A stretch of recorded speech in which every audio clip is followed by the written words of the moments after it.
Welcome all of you. Maybe just to start, Dr. Eda, you can say hi. I see Dr. Irene is still trying to get in. You can say hi and introduce yourself in Wastahili. Good morning, everybody. I'm glad to be here and very glad for the opportunity, and also thanks very much to OPP for starting this forum and for giving me a platform. So I'm very grateful for that. And when I speak about health and mental health, the reason why I'm so passionate about it is because I was not assisted myself by the established the allopathic medicine and the psychology, the way it's being practiced today. I'm a member of the Positive Psychology Association of Kenya and also the International Association for a Disease-Free World, which believes in respecting the design of the human person. But the way the medical model as it stands right now, the mainstream medicine, they take no account of the fact that we are spiritual beings and that we have a soul and that we live in the body. They just want to treat the body like it's the only thing. It's a bunch of molecules and that everything can be treated with a pill. So I've completely rebelled against that model of medicine. And because I went through my own mental health journey and I was not assisted by that model at all.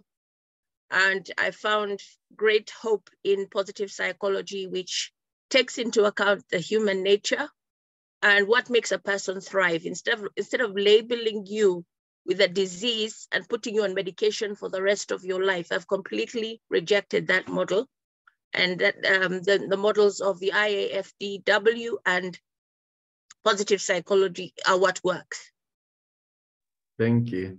Thank you very much. Thank you. I love your passion. And I've always told Dr. Eda that you do better presentations off head.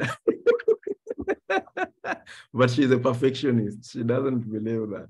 Yes, Dr. Irene, good to see you. Good morning. And you can introduce yourself and tell us about you. Good morning. Thank you so much. And just a quick one. My name is Dr. Irene Njeri Njogu. I am a senior medical officer and a clinical psychologist. Usually I don't introduce myself with what I do. I introduce myself as I am, which is God-loving, fun-loving, cartoon-loving. Yes, I also love nature because it has quite a bit of healing properties that most of us haven't discovered. I'm happy to be here. And as Eda was introducing herself, I was just hearing quite a bit of the things I like saying is everything does not require a pill, to treat. You can actually find a lot of healing even without having to resort to a pill. But we've become so, for lack of a better word, westernized, looking for a pill to handle everything, So once we look into ourselves, once we understand what life is all about, then we will not need to be taking pills for everything. And yes, I love working with people, especially the young people. Thank you, Tina. Thank you very much, Dr. Irene. Now, this day we're going to just handle questions, and maybe part of the questions just to start with is how parenting contributes to the mental health of a child. Yes, we've seen a lot of in today's society, a lot of young people ending up distressed. I recently heard of a 3-year-old that was killing herself. And we're wondering how is parenting a contributor to this? What would you people say? Maybe we start with Dr. Eda. Well, I would like to introduce, especially for the people who are not here last time, we need to talk about the human life cycle. and also the fact that the Adverse Childhood Experiences Study, which is the greatest unrecognized study and greatest threat in the public health space. The Adverse Childhood Experiences Study is being totally ignored by the mental health professionals as well as the medical professionals. And so when you realize that there are 10 adverse childhood experiences study that was done in the 1990s, you find that there's, on one hand, you have the dysfunctionality in the home, which can be an addicted family member, a member struggling with mental illness, domestic violence, incarceration, jailing of a family member, and separation and divorce of the parents, or a child grows up with one parent for whatever reason, or none of the parents. Then you have abuse and neglect on the other hand, which can be, abuse can be emotional, it can be sexual, it can be physical. And then you have the two forms of neglect, which can be physical and emotional. And then when you calculate out of 10, a score of 4 or more is supposed to be severe childhood trauma.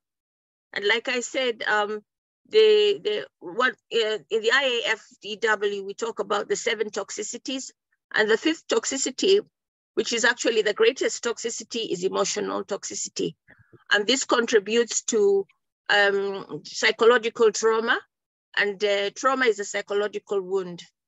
And when the brain is still developing, the psychological trauma has a much worse effect on the child than probably if you experience the same trauma. So it's not necessarily what happens to you, but what happens inside of you as a result of what happens to you in these 10 adverse childhood experiences. So the emotional trauma results in so many what they call non-communicable diseases. Diabetes, later on in life, you find that these people have very risky behavior that leads to lifestyle problems, overeating. They get into, they're more likely to get into alcohol and drug addiction. They're more likely to get into, they get diabetes, they get hypertension, they get autoimmune diseases, because all these diseases are a result of what we call acidity, inflammation in the body, and emotional toxicity is a cause of inflammation. The child has 2 basic needs. The 2 basic needs in a child are, one is attachment to the primary caregiver, and another one is authenticity. But a child who is growing up with a parent who is not self-aware and doesn't understand their own needs, let alone the child's needs, doesn't know anything about parenting, because parenting is not taught, ni kuangukia tu in our culture. So what you have is a child who is trying to attach to a parent. But when the child is authentically expressing themselves, for example, a newborn child doesn't care what you think about them crying. You know, I have this need, I'm wet, I'm hungry, I'm thirsty, and they will just cry. I need to be hugged, they will just cry. But when the parent is unhealthy, or the primary caregiver is unhealthy, they're not able to respond to the needs of the child. And so when the child authentically expresses a need, like I'm angry, I'm upset, I'm sad, I'm hungry, the parent, the unhealthy caregiver responds in a negative way, and the child realizes very quickly that when I'm authentic, I'm not going to get the attachment that I need. So what they do is they suppress their emotions, and when they repress their emotions, that is a disaster to because their need for attachment becomes greater than their need for being authentic. And so you have all these people growing up into adulthood. Just on Saturday, I was talking to a young person. If you talk to a young person, Generation Y, Z, every young person I speak to nowadays knows at least 5 people, young people who have died by suicide. And that is completely crazy, because also, you know, I think the environment in families are much more isolated. I think when we were growing up, there were at least 5 adults to each child. So now you have parents who are isolated, and they have access to technology. So they're very disconnected. They're more connected to their gadgets than a human being. The parents are very busy. So it's a lot of things that are happening. you know, if you watch the Social Dilemma, social media is a very big cause of depression because you're always comparing yourself to other people.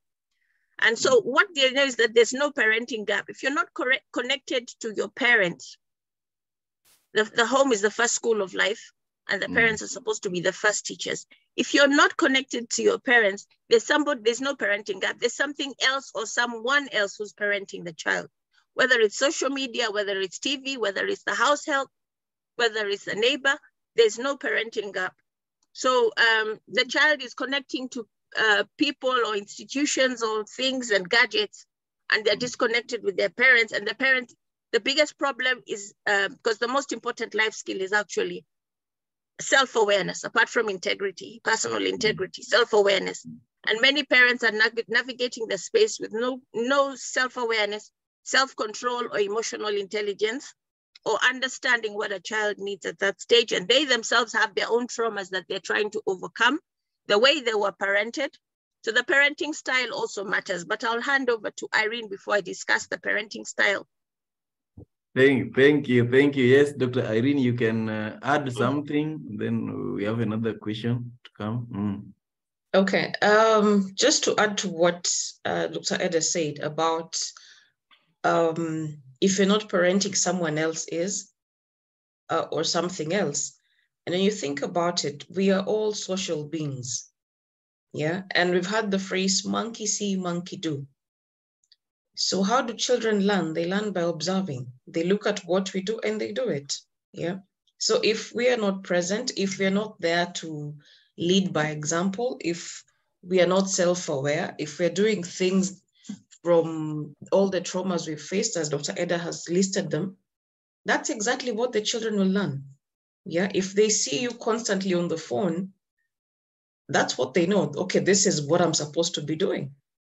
So when you try and tell them, okay, fine, let's reduce screen time, but you're not practicing what you're preaching, then it wouldn't make sense to them, you know? So it has to start from, what do you do? You know, they mirror what you do more than what you say. And the most important thing is being present. You know, as Dr. Eda said, nobody is taught to parent. We all, it's like it's the one job you're given that you're just thrown into the pool, the deep end, and you're told swim, you know. But being present, even with the mistakes you make, you somehow learn to float, somehow. But when you're not there, as it was mentioned earlier, someone else will do it. It will be the cartoons they're watching, it will be what they hear the neighbors talking, what they hear the helps saying, and you'll start wondering where this behavior is coming from. But you see, you're not there to see as they're observing these things. And if you're keen, then you'll be able to quickly correct. So as we kept saying, it can't be left to the teachers. And it's one of the things I think I discussed with Paul Peter, and I say, I'm a bit happy about CBC because it makes parents to be more present with the children than they have been all along. Yes, it's a lot of work. It calls for a lot of things, but it gives you a chance to actually be creative with your child. It gives you a chance to actually bond with them and understand their way of thinking, you know, and walk the journey with them. Thank you, Paul. Thank you. You people remind me that one, there is no gap in parenting. Sometimes people talk of parenting gap. It never exists. Number two is modeling. A long time ago, somebody asked me, how do you teach your children to read or to love books? And then that's because I have books that I read and give to people. So I want to buy for my children, but I know they don't like reading. How do you do that? Then recently, I had told her, by the way, that they need to see you reading. Recently, I saw such a joke going through the social media.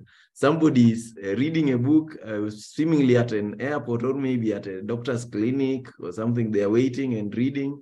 But then the other one is on phone and the child is also on phone. Then wondering, how do you teach your children to read?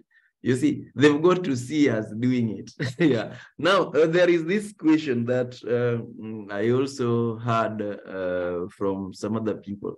You realize that you have a child maybe doing very well in school, growing up and reaching another stage.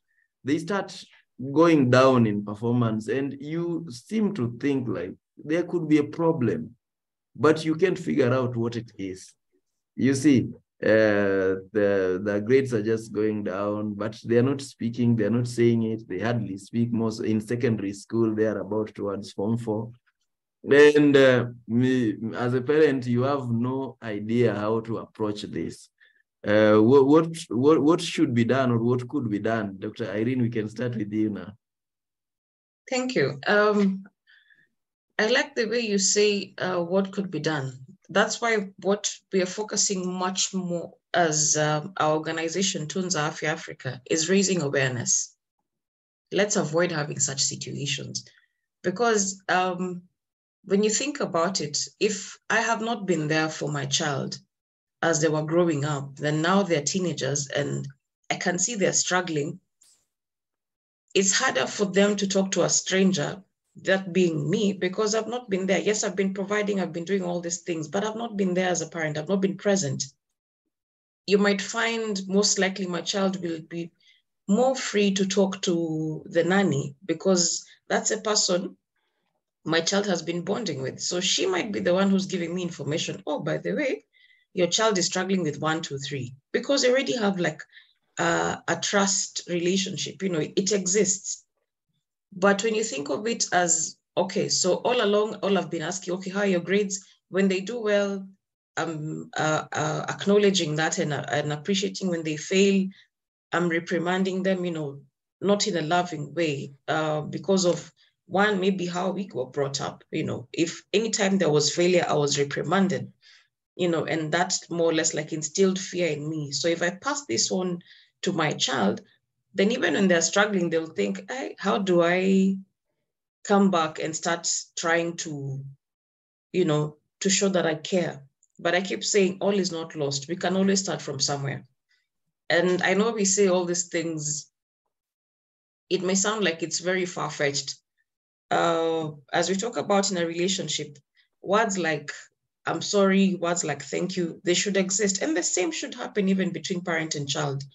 If I know I've not been present, there is no shame in telling my child, I'm sorry, mommy has been very busy running around doing everything, not giving you the time that you need, but moving on. Let's work on this relationship. I will be more present. I will do I'll be more there to spend time with you. And just before I address that, there's something Dr. Eda said about the young people. And she was saying about, they can name about 5 people who've attempted suicide, of who've actually succeeded. And we had a similar survey where I go to church, and we had a meeting for the teens. And to them, suicide is an option. They're like, when things are not working around you, when you're not happy at home, when school is stressful, when your friends are not being who they're supposed to be, it's like, what's the point of being here? Just end it. So to them, that's not a big thing. So what do you do when you see your child is struggling? If you're not able to reach your child, they always have that one person who is close. As you're trying to build your relationship, you can't wait for that to happen as you are trying to address the situation at hand. Find the person who is able to talk to this child, who they're able to be free with, they're able to laugh with. And that's a friendlier way to get to know what exactly is your child going through, because they'll open up to a person they're very free with. And it's also important to know who this person is and what are their qualities, because again, they could be opening up to someone who's giving them wrong ideas on how to deal with whatever it is they're struggling with. They're just supposed to be like a guide, and you walk along with them. Once if I know Paul Peter has a challenge with the friends he's keeping, then I'll be able to find a way of working around that and addressing, how do you deal with friendships without going and saying, so nasikia siku hizi you're having a problem with the rafiki yako fulani, It basically means, one, even there's breach of confidentiality, because your child spoke to this person in confidence, knowing that whatever it is I'm saying is just going to stay between us. So it calls for us to be smart, for lack of a better word. Yes, you know what the problem is, but we need to also be cognizant with how we assist the children in the process. I'll let Dr. Eda step in. Yeah. Oh, thanks very much. You know, we always need to think of the C's. Some of the C's are the choices that we make in life and the consequences. And before the choices that you make, there's character. So in building character, the parents are the most important person for building the character of their child. And like Dr. Irene said, if you are not there for your child, then it becomes very difficult, because the most important thing, I see there's another question there on discipline. The most important thing before correction is connection. Always aim for relationship first, because the most popular question is, how can I discipline my child and what methods shall I use? You know, these are just band-aids. These are just like putting bandage on a hand which has pus. That wound needs, you need to open it and clean it out, put hydrogen peroxide, and you know, you don't just put a bandage, which is treating a symptom. So the most important thing before you correct or discipline is to have a connection with the child. And I always like to think of a child as a house. And I got this from Professor Philip Ney, which was really resonated with me. A child is the house, and the child is both the house and the building. And they're trying to build a house, which is the best version of themselves, which is their personality, which is their character. And so the building blocks that they need for the house are supposed to be gotten from the caregivers, most likely the parents. And so every time the child has a blueprint, which was put there by the creator of the best version of themselves, exactly like a house has. And the child, whenever they have a need, they come to the parents for the building blocks of the house. And the parent who is not self-aware or doesn't have emotional intelligence or doesn't have self-regulation, self-control, can refuse to give the child the emotional need at that particular moment. For example, you have parents who are being told, do not pick up your child when they're crying. You see? But the reason the child is crying is because they need to be held and hugged before they sleep. So a parent who is in tune with the needs of the child is somebody who is self-aware and has that to be. So it starts from very early. You know, trying to discipline a child in teenage or in puberty when you are not there for them. The first 7 years of life are the most important years of life. There's a saying that, give me a child for 7 years and I'll give you the man. Yeah. So this is when all the programs are being downloaded. As Dr. Irene said, the child is watching everything, much more over 90%. They learn by example. This is the behavioral theory. And they learn about who their self-worth and their self-esteem comes from what you mirror to them. So if you don't meet their needs, you know, they want to talk to you, they're trying to attach to you, and you're dismissing them. This is what we call responsiveness in parents. And it's always a balance between responsiveness on one hand and expectation and demandingness on the other. So it's very easy to know when you look around, when you just meet a child for the first time, what kind of parenting they underwent. Because we'll start with the balanced way. When the responsiveness, the parent is responsive to the child and also has demanding. So you respond to their emotional needs, you're there for them, you talk to them, and you yourself, you're regulated, which means that you don't lose your temper, you know, you have conversations with them. And also you have expectations for behavior. I expect this kind of behavior. You should be back at this time. I expect you to get good marks in school. I expect you to be respectful. And when you don't meet those expectations, there are consequences, which are not necessarily beating, yeah? But there are consequences. The child knows that when I do this, this will happen. Probably I will not be allowed to go out again if I overstep the time. That if I'm rude, then there are definitely consequences for that. And I'll be called out for my answering rudely. But in a permissive home, you have very high responsiveness and very low expectations. So the children are allowed to do basically what they want. And so you have the children, you buy them gifts, which is not a bad thing, but people need to lower on that, yeah? So you have, you allow the children to do anything that they like. You have no expectations of them. And so the children just do whatever they like with no consequences. And so this is what happens to the Kababaka Mama syndrome. Yeah, you have a whole load of youth who are feel very, very entitled. They go to work on Monday, they don't enjoy the job, and they just switch off their phone and don't come back on Tuesday. Yeah.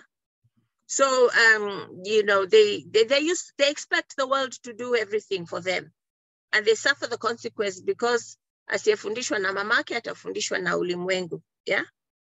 Then you have the other group, which is very low responsiveness to the child and very high expectations with very bad consequences. And this is what we call military or authoritarian parenting. Yeah. So you don't respond to the child's emotional needs. You don't talk to them, but you're there very quickly with the expectations, and you must get good marks. You must be respectful. It's my way or the highway. As a parent, there's no discussion. Yeah. So these children end up with a lot of depression. They just repress their anger. They repress but then it's usually that anger explodes in the form of addiction, in form of probably their bullies at school, that kind of thing. Yeah, very timid, very low self-esteem. Yeah, so these are the kind of people, they tend to be followers rather than leaders. They do very well in school because they're scared to death of their parent. But that is not from, you know, a point. And when they go to campus, where there's a lot of freedom, they just go crazy because they've never learned how to express their freedom. And then you have the other type, which is low responsiveness and low expectation. The parent is just not there. And so you have that the parent is not available, not emotionally available. Let the child raise themselves, is just not available, not responsive, and not available, no expectations. This is also some people call it the modern kind of parenting, where parents are too busy. So the child basically has to raise themselves. And so they do very badly on all fronts. And so the children who do best are the ones with a balanced, authoritative or democratic parenting. It's a healthy environment. Mistakes are allowed. There's conversation. The child's opinion is sought. But usually, even if you as a parent, you have an idea of what you want to do. For example, your dad gets a very good job in Mombasa, and you want to move to Mombasa, and mom is now going to be a housewife, you know, that kind of thing. So the way it is presented to the children is like, you've already made the decision to go, but obviously the children are going to be very upset. They're going to lose their friends. So give them that space to let them express themselves.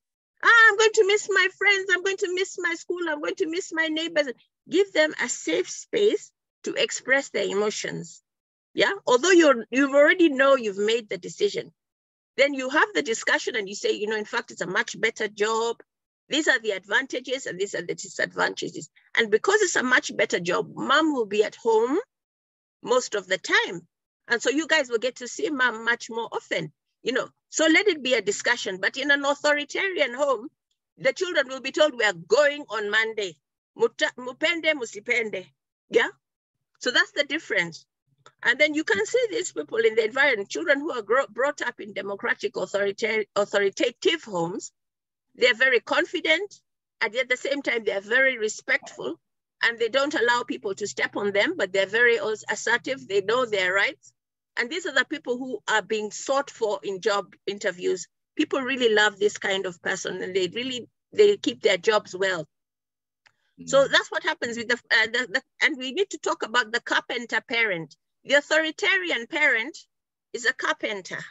Yeah. So you already have the size of the table that you want. You know the exact measurements of the table. And this is what you're trying to mold your child to be. Everybody in our house was an engineer, or you yourself, you never managed to be an engineer or a doctor. Now you're forcing the child, instead of trying to understand the blueprint that God made them to be, maybe an artist, maybe a singer, you are trying to fix the child into that mold. So you are a carpenter. You already have the measurements. Now, the authoritative parent is more like a farmer. Yeah. The farmer tries to nurture the child, tries to, will bring fertilizer at the right time, will realize that sometimes there will be rain, sometimes there will be sun, sometimes the crop will fail. So goes along with the seasons of the child, and every stage has a season. Like the stage that I'm in is very different from the stage that I was in my 20s, in my 30s, in my teens, you know, as, you know, below teenage. So the parent who is in tune with their child and tries to understand the stage that and gives them a safe space to express themselves, the children do well. So the most important thing is relationship. At the bottom of the house is the what we call the foundation is acceptance, unconditional acceptance. Do you accept your child? And the bonding with the child starts even before they're conceived. That's a story for another day, yeah? So the studies have come out to show what happens to children who are born to parents who are contracepting or didn't want the child. So there's a lot of psychological effects of that. Then you have unconditional acceptance. Then the floorboards of the house are the affection, yeah?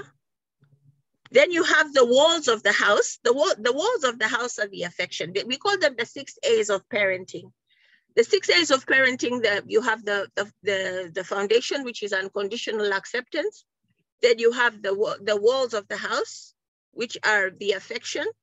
And everybody has their own love language. For example, you know, if you read the 5 love languages, I won't go into the very details now, but a child who has a love language of wanting to be hugged, that is physical touch. And the mother's love language is works of service.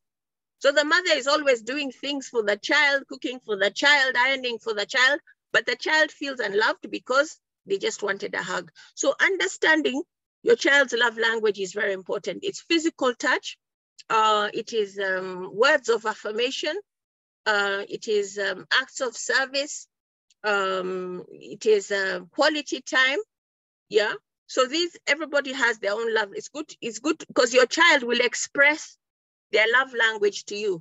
Like if a child says, "Mom, you're never here. When are you coming to? When are you going to play this board game with me?" Immediately you can know this child's love language is quality time. Another one will come and try to hug you, yeah? And you'll say, I've known this child's love, but that comes from spending time with them, as Irene has said. Then the ceiling, the windows and the doors are the availability, like Dr. Irene has said. If you're not available, you can't know your child. And if you're able to drive your child to school, those conversations that you have in the car are very, very important. Just dumping your child in boarding school, there are very good boarding schools. Like I know somebody here called Elsie who has a very good boarding school because I know her value system. But abdicating responsibility to a boarding school when you don't have to is not a good idea, because those first 7 years of life will go. And I'm telling you, as a parent of mature children, adult children, the years just fly by. So the child is very, very important. And on your deathbed, the most important thing will be family. After God, it will be family. Did I spend enough time with my children? So then you have the ceiling. The ceiling is the accountability. And then the roof, the accountability. We all need to be accountable to each other. So like OPP was saying, if I want you to have good manners, then I as a parent, I must have good manners. If I want you not to be on your phone, and by the way, why are you giving a child a phone before their brain has finished growing? They don't need a smartphone and access to the internet before the brain finishes growing at 25. You can give them likawizi, what they call a dumb phone, because really the internet is parenting your child. You know that TikTok now has hardcore pornography in it. Yeah, so then you have the accountability, then you have the authority. The biggest problem in our society is parents trying to insist on accountability and insist on authority when all these other structures are not in place. So that is where you'll get your authority. As the influence that you have with your child will be because you have the connection, the child trusts you, you've given them a safe space to express their emotions without being discouraged. Most of us grew up not even knowing how to describe our emotions, yeah? So apparently there's an emotional wheel which you can download from the internet, and you're able to name it, yeah? So that you can say, you can notice your child's facial expression, give them a say, you look like you're upset. What is the problem? Or you look like you're angry. Why do you think you're angry? Is it because of this, that, and the other? These are the conversations you have. And when a child has a safe space and all these other structures in place, imagine discipline will not be a problem. The problem is trying to discipline as a carpenter parent. Yeah. Thank you. Thank you. Yeah. You handled that question well, I believe. Narmin Kassam got it. We need to set expectations and consequences and all that. Thank you very much. Time runs very fast. Dr. Irene, you can maybe handle that second question unless you have something else to add into discipline. No, she's actually captured quite a bit of it. I was just looking at the question by Geraldine about how to psychoeducate parents about child psychology to mitigate the monkey see, monkey do attitude. What I would say, the monkey see, monkey do, it's how children learn. That's the first thing they learn before they even learn to speak. So for us to be able to parent them better is be the good example, you know. What I would say, and one of this is, Dr. Eda talked about it, about being emotionally intelligent. You have to be self-aware yourself. When you're sad, do you realize you're sad? And do you identify, okay, so what got me to this point of sadness? When you're elated, do you know, are you able to get to the root of it? Do you know the things that make you happy? Do you know the things that make you upset? And when that happens, how do you deal with it? You know, that's the most important thing. Because if I'm angry, let's say I got to work and I had a misunderstanding with one of my colleagues. When I come home, do I come home with that, you know, that feeling of anger? And what do I do? Do I pass it on to the first person who crosses my path when I get home? You know, am I aware that, okay, fine, this happened in the office, this was the root cause, and how am I going to deal with it? Because one of the things we need to understand, and it's something I commonly tell parents, especially to the younger children, when you get home, the child doesn't know you've been at work the whole day. That is you. Them, they know mom is home, dad is home. It's time to bond, it's time to play, it's time to do all these things. So the child is coming to you excited, they're jumping up and down, they want to tell you the kind of day they had. And most commonly, because of how exhausted you are from work, you'll be like, mom is tired, dad is tired. You know, just go watch cartoon, go do something, we'll catch up later. The idea is, and I remember there's a conversation I was having with a friend, I was like, if it means take 10 minutes when you get home, before you get into the house, because once you get into the house, them, they don't know umetoka wapi, that they know dad is home, my parent is home. Decompress for those 10 minutes. I've seen people who sit in the car just to look for that energy from wherever it is you're going to look for it from, you know, from within. And the minute you walk into that house, you walk into the house with a big smile and, you know, just be present for the children. So how do we do this? We have to understand ourselves, be self-aware. What does it take to be self-aware? That's a topic for another day. But something else I would say, I would encourage is practice reading. You know, let reading be a habit, something you do, because the more you read, the more knowledge you have, the more you understand. And then, of course, it's important to know what you're reading. You know, look for books of people who are recommended, who will guide you, you know, on parenting. Because as we say, there's no one exact way. And it's not that if I read, okay, fine, they said I'm supposed to do this, so I'm going to implement this in the home.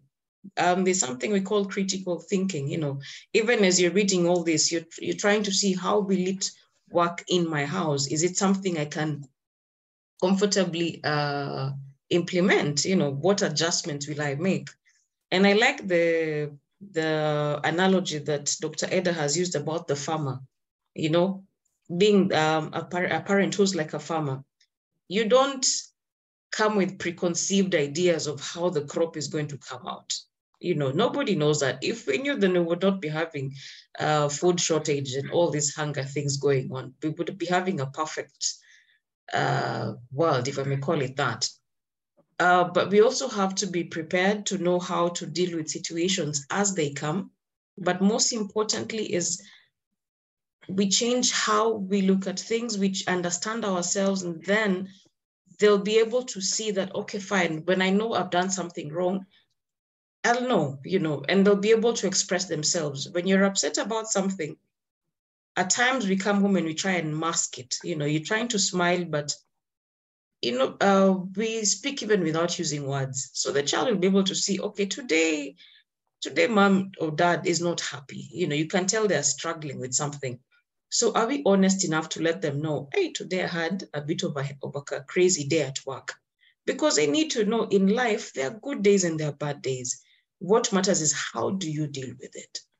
Don't cover it up. Let them know that, yes, today is this kind of day. The days you're happy, let them know. So they also learn that, okay, when I'm having a good day, this is how it looks like. When I'm having a bad day, I'll be able to come home and tell mom, you know, this and this happened at school. And then you sit and now analyze the situation and see what would have been the best way to respond.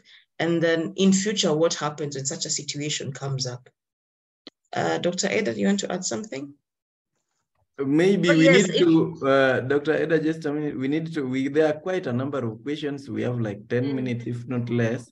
So we can touch on them in brief. There are two questions that are related to people who are special. One is from Jackie, my president for the Rotary Club, about special need children. How do you bring the discipline? There was that discussion on discipline. And then there is the other one that that also deals with the same child with disability, a lot of expectation and things like that. I think they can go together. And then there is that question from Catherine. I think, I don't know whether it requires a yes or no. Is it possible for an adult who has been through depression for over 20 years to be helped? Maybe those ones you people can handle. Then there is that one from Olale. So I'd like us to touch on them. Maybe Dr. Eda, you take some 3 minutes. Dr. Irene, you take some 3 minutes. We will be done. Dr. Eda. Okay. I don't have a lot of experience of special needs. The disability can be divided into a mental or physical. So maybe Irene can deal with that. The floorboards that I talked about mainly, I forgot to talk about, was appreciation. Children need to feel appreciated. And for example, how do you interact? Do you, in order to encourage, more than looking for bad behavior to punish, do you catch them doing good things and praise it? Because that one is much more effective, because people, behavioral therapy, when a behavior brings a reward, I will tend to repeat it. There's a young person who went to visit her friend and was very shocked that about the interaction in the family. You know, you can actually come from a dysfunctional family and think it's normal, because she grew up in a home. She is in a home where the mother doesn't even say good morning. Yeah. And so she went to the house, and her friend's house, and the mom was like, "When you don't greet in the morning, you know."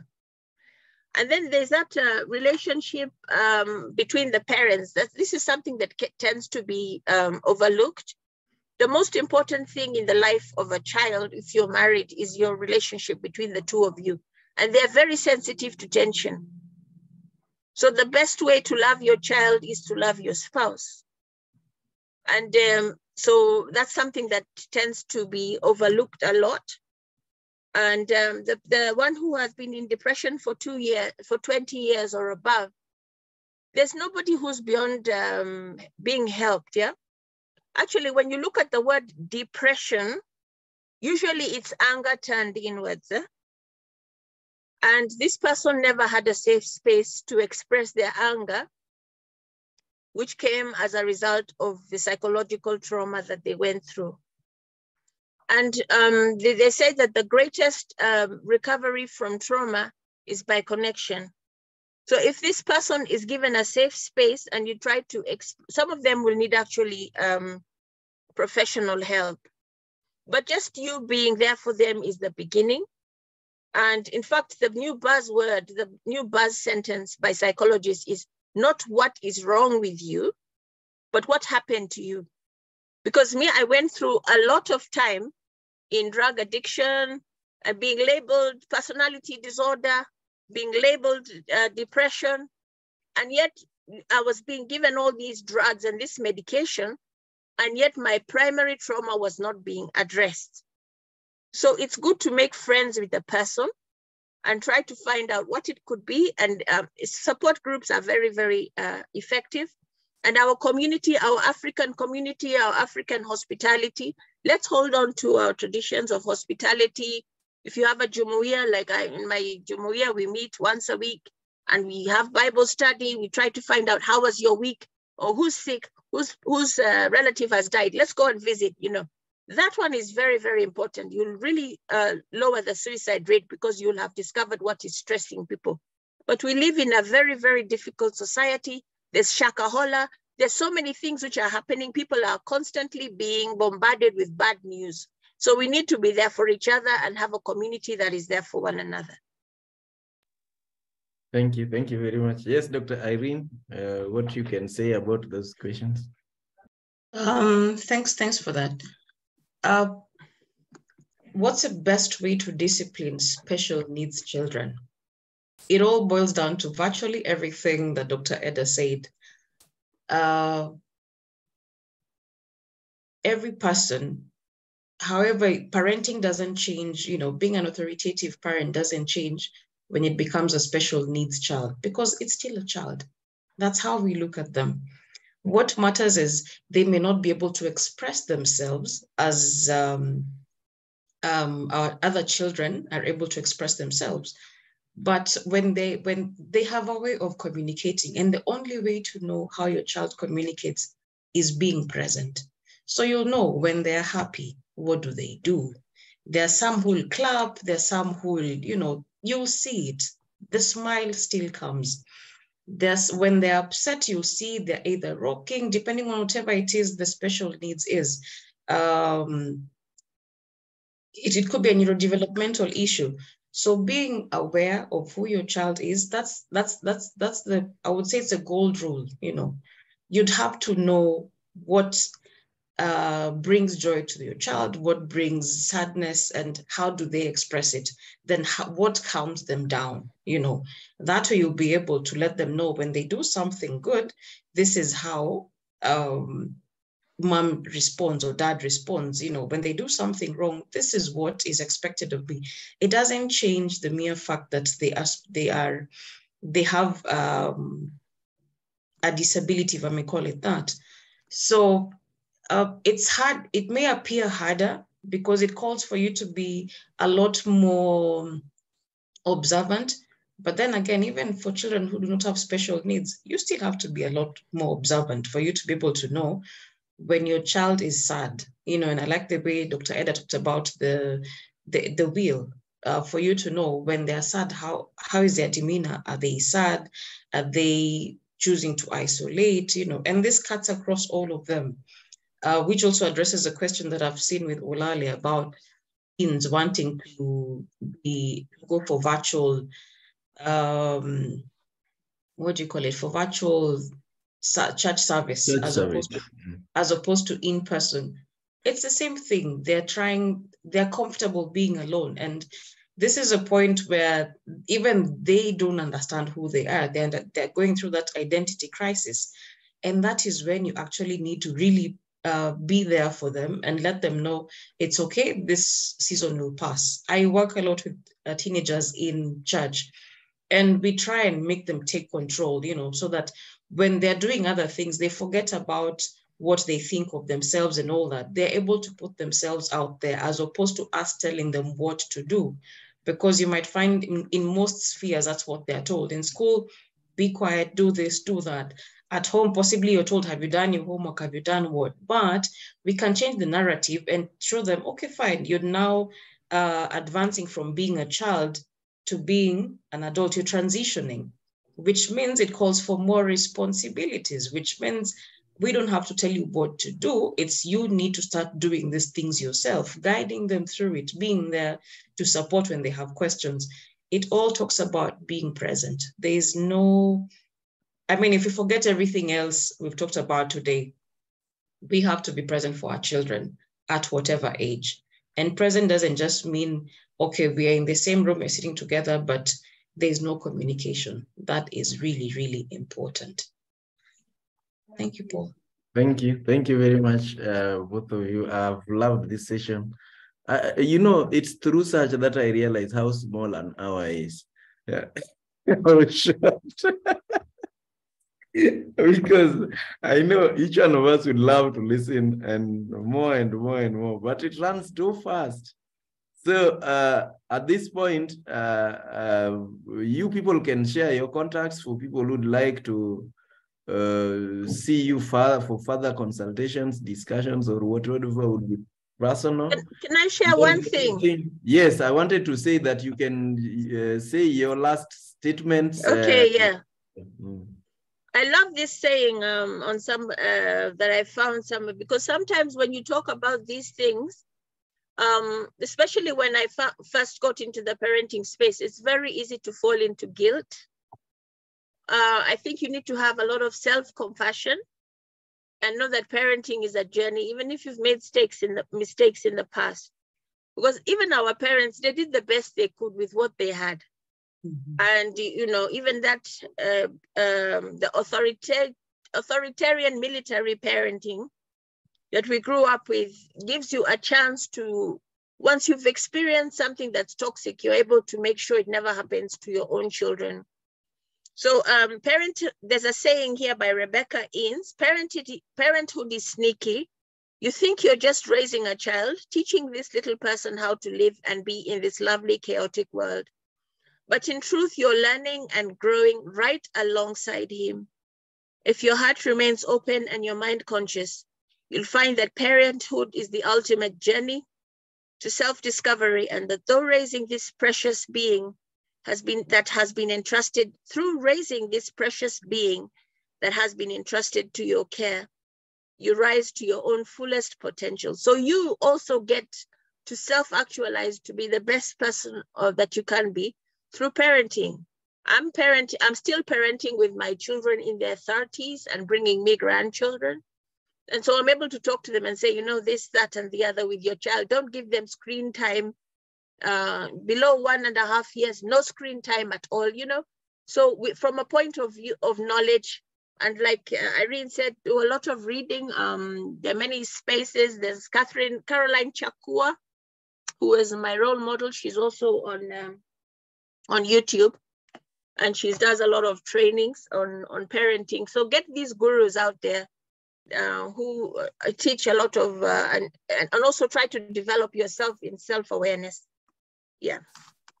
Thank you very much. Yes, I invited Dr. Chakua, only that she was engaged this morning. I wanted to join her into this. Thank you. Mm-hmm. Yes, Dr. Irene. Yeah, thanks again for this session. It was quite interesting, and I like the way you say how time flies. Anytime we start handling issues to do with psychology, it's like every point you say brings up another one. And I'm happy we got to have this conversation. And even as we are having this discussion, what I would say is, I think the previous time when we did the one on emotional intelligence, something to do with that. Emotional well-being, yes. Emotional well-being. No parent is perfect. Let's just be honest.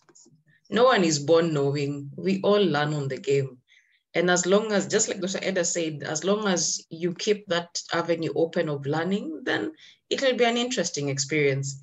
Something to also remember, no two children are the same. We have to always remember that. If there's one thing I'm learning from young people, if there's a word they hate, is comparison. They do not like being compared. It is we may be doing it from a point of trying to encourage, but then how they hear it is, you don't see me, you want me to be like somebody else for me to be your perfect child. So let's remember, every person is unique. That's why we all have different fingerprints, and we all come with our own blueprints. Let's not try and mold. Let's not be carpenters. Let's be farmers. Have a blessed week. Thank you, guys, and this is wonderful. Lastly, this reminds me on Saturday we were attending some function. It was an anniversary. One of our friends was celebrating 50 years in marriage. It was organized by the children. He's Nigerian, and he was one of the speakers at the end. The last speaker said that this is very wonderful. In fact, our prayers used to be that God would protect these children, that they would grow, they learn to be obedient, they learn to be disciplined, they come back and help their parents. That today we don't pray that anymore. Instead, we pray that they will grow and be independent and stop coming to invade our own little resources so that we can be in peace. You see, because today children don't grow up to take care of their parents anymore. Instead, they grow up to want you to die so that you leave for them what you have, or they come and start grabbing and others suing you and all sorts of things. So it was a good example that these children were doing for their parents. And I want to believe all of us would pray that they would grow to become at least independent. And I love to say that beyond independent, that they become dependable. We can depend on them. The society can depend on them. They will be positive contributors to the society. And that ultimately would be each and every parent's prayer. Now, in conclusion, just an announcement that we are going to have a meet and greet again the last Saturday of July, which is 29th, from noon. And we are going to have a wonderful time at the Botanical Gardens. Please reach out to Antonia and make the booking before 15th. They always tell us that we overwhelm them with people last minute. So it would be good to do that booking early. We've booked the space, but now we want to supply the numbers.